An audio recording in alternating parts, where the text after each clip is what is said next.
ओम नमः शिवाय मित्रों। आज हम भोले शंकर कैलाशपति जो कैलाश पर रहते हैं, कैलाश पे जिनका वासना है और वहाँ साधना में लीन रहते हैं, हमारे कैलाशपति जिनका नाम भोलेनाथ भी कहा जाता है। और कष्ट निवारण, किसी भी दुख तकलीफ हो उनके पास जाता है समस्या लेके। समस्या के बाद उनका नाम लेने से ही हजारों लोगों का कष्ट दूर हो जाता है। और भक्त हमेशा जब भी कभी कष्ट में पड़ता है, तभी दुख में पड़ता है, तो भोलेनाथ का नाम ले लेते हैं और उनका सब संकट मिट जाते हैं, सब कष्ट मिट जाते हैं। तो सृष्टि की रचना ब्रह्मा जी ने की थी, लेकिन संहार विष्णु जी ने, और कष्ट हरण दुख हरण का काम भोलेनाथ का है। ऐसे ही भोलेनाथ से जुड़ी एक कहानी सुनाने जा रहा हूँ। साथियों, अगर आप हमारे चैनल पर नए हैं तो प्लीज़ चैनल को सब्सक्राइब कर लीजिए और बगल में लगे बेल आइकन को प्रेस कर दीजिए, ताकि जो भी इस तरह के कहानी वीडियो आए सबसे पहले इसका नोटिफिकेशन आपके पास जाए। कहते हैं कि जब भी कोई आदमी को दुविधा होता है तो प्रभु के शरण में जाते हैं। कभी किसी कष्ट में फंस गया, ऐसे ही एक दुविधा में फंस गया था हंस। कैलाश पर्वत के पास एक मानसरोवर झील है, वहाँ पर एक हंस रहा करता था और हंस भी एक दुविधा में फंस गया। कहा जाता है कि दूसरे को देख करके आदमी सुख को देख करके दुखी हो जाता है मनुष्य, लेकिन एक ऐसे हंस जो दूसरे को सुख को देख करके दुखी हो गया और एक दुविधा में फंस गया। देखा, हंस की सरोवर के पास में एक गधा, कुत्ता और उल्लू तीनों हंसते हुए आ रहे हैं और सरोवर का जल पिया और कहने लगा कि मैं भी अपना आयु कम करवा लिया ब्रह्मा जी से, नहीं तो मैं बहुत कष्ट में था। गधा कहता है। फिर कुत्ता भी यही कहता है ना, हाँ मैंने भी अपना आयु कम करवा लिया, मैं अब आयु कम करा करके पूरा खुश हूँ, शांति में हूँ, एकदम महसूस कर रहा हूँ। अब उसको देख के उल्लू भी बोलने लगा, हाँ मैंने भी अपना आयु कम करवा लिया, क्योंकि मैं भी बहुत कष्ट में था, बहुत उतना आयु लेकर के क्या करता, क्या इनका आयु लेकर के कहाँ दे दिए।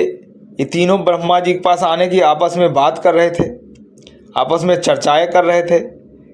इतने में हंस सुन रहा था सब, और सुन के हंस को ये समझने आ रहा था कि ये लोग क्या बातें कर रहे हैं, ये क्या आयु कम ज़्यादा कर रहे हैं, इसके पीछे की कारण क्या है।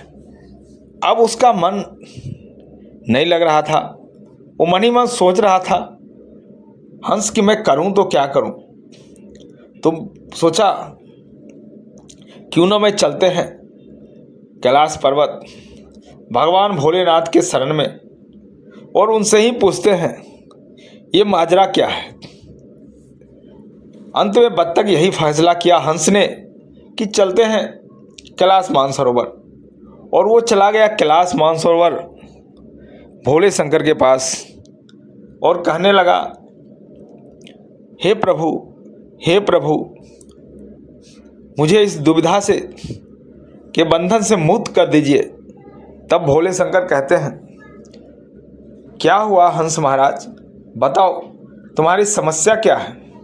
बोला, प्रभु अभी देखा मैं और इसी तरफ आ रहा है एक गधा है, एक कुत्ता है और एक उल्लू है, तीनों आपस में बहुत प्रसन्न मुद्रा में है और कह रहा है कि हम अपना आयु कम करा के हम बहुत खुश हैं। यहाँ तो देखते हैं चाहे मानव जीवन हो या पशु के जीवन हो या पक्षी के जीवन हो, सब अपना आयु बढ़ाने के लिए सोचते रहता है, लेकिन ये गधा, कुत्ता और उल्लू ने अपना आयु कम करके अपने आप को बहुत खुश महसूस कर रहा है और वो शायद इधर ही आ रहा है। इसके पीछे की क्या माजरा है प्रभु, हमको बताइए, मैं बहुत चिंतित हूँ। तब भोले शंकर कहते हैं, जो भगवान ब्रह्मा जी ने जब सृष्टि की रचना की है तो उन्हें सबको एक निर्धारित आयु दिया है और ये निर्धारित आयु में सबको जीना पड़ता है। और ये इन्होंने अभी भगवान ब्रह्मा जी के पास आ रहा है और वहाँ इन्होंने गया था तीनों, और ये तीनों के साथ साथ वहाँ एक मनुष्य भी था। जब ब्रह्मा जी के पास गए यह तीनों, तो वहाँ पर ब्रह्मा जी को कहते हैं, हे भगवान, आप मुझे आयु निर्धारित कीजिए, कितना दिन हमें जीना है, कितना दिन इस पृथ्वी पर रहना है। तब ब्रह्मा जी ने कहा कि आप लोग को मैंने 40-40 वर्ष की आयु दी है और इसमें तुम संपूर्ण जीवन जी सकते हो, इसमें कोई कष्ट नहीं है। तब बहुत सोच समझने के बाद कहा, एक गधे ने सबसे पहले कहा कि नहीं भगवान, मुझे 40 साल की आयु मत दीजिए, कि मेरा जीवन बहुत कष्ट भरा है। लोग मुझसे बोझा ढुलवाते हैं, लोग मुझे मट्टी डालवाते हैं, गोबर ढुलवाते हैं, पत्थर मेरे पीठ पे लाद देते हैं और चलते चलाते हैं, ले ले घुमाते रहते हैं। बताइए इतना ढो ढो के मैं कितना दिन कष्ट उठाऊंगा?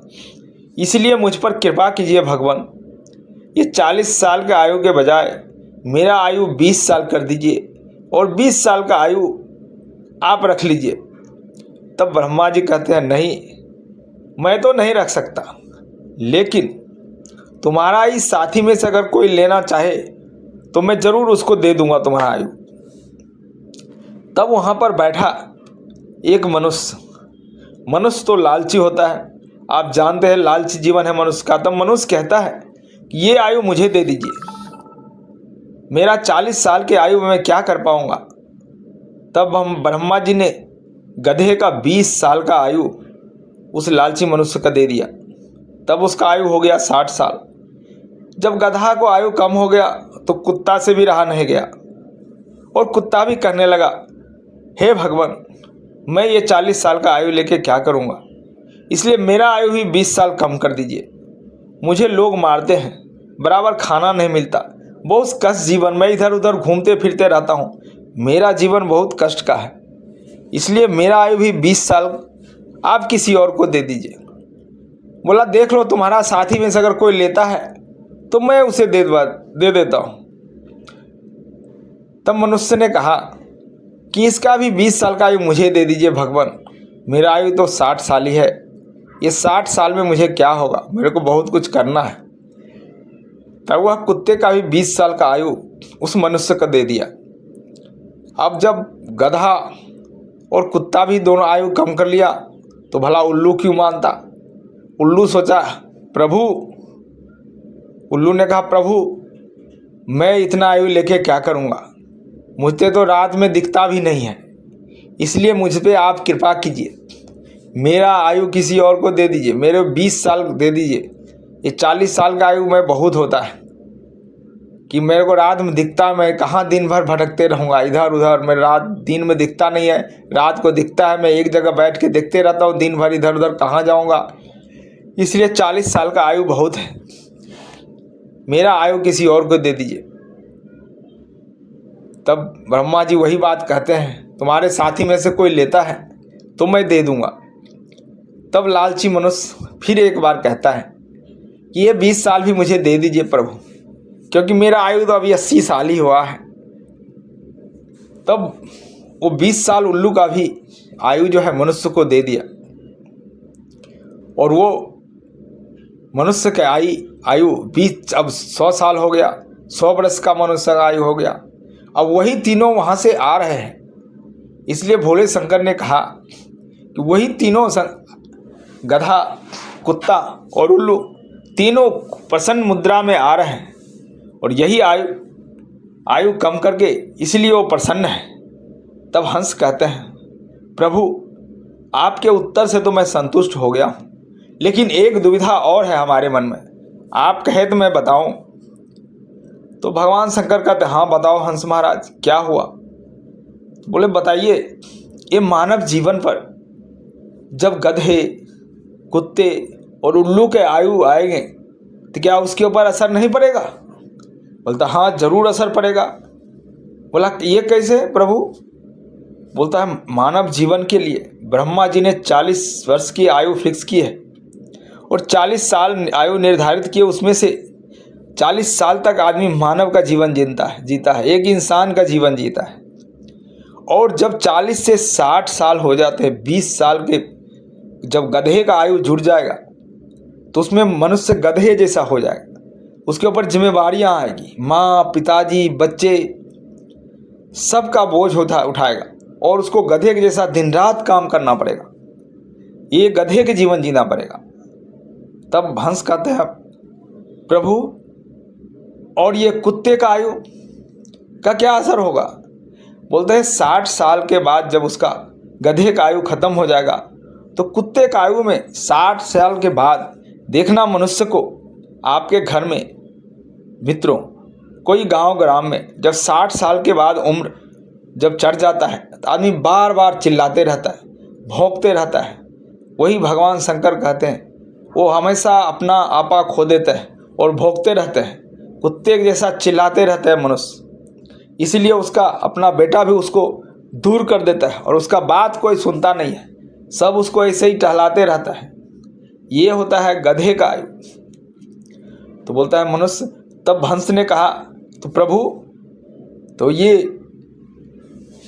इसका आयु क्या होगा, उल्लू का? तो बोलता है उल्लू का आयु जब आएगा 80 के बाद तब मनुष्य को बोलने चालने की ताकत नहीं रहेगी। जहाँ बैठा देगा वहाँ बैठे रहेगा, क्योंकि उल्लू को दिन में दिखाई नहीं देता।